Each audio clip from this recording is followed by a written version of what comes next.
How to purchase or load data for your Smart Bro Pocket Wi-Fi this 2025. To purchase or load data, open nyo lang yung Smart app.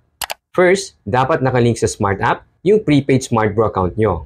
Tulad dito sa Smart app ko, nakalink na dito yung Smart Postpaid account ko and nakalink also yung Smart Bro prepaid account ko. If hindi pa nakalink yung Smart Bro account nyo, tap nyo lang itong link Smart para maumpisahan yung account linking process. If nakalink na yung Smart Bro account nyo, pwede nyo na itong itap to select.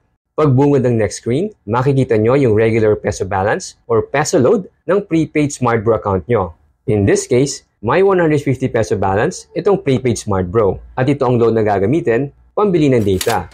Okay, go ahead at tap nyo yung all data offers. Usually, sa flash sale ako dumidiretso to see the latest best offers ng Smart.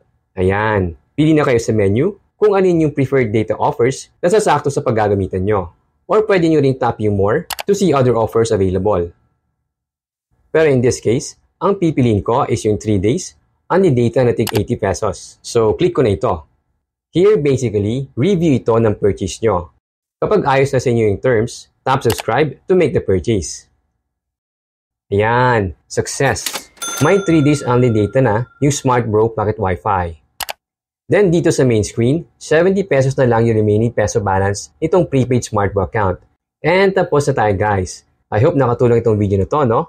Please don't forget to click the like and subscribe button. Maraming salamat po. Mates Wen, out!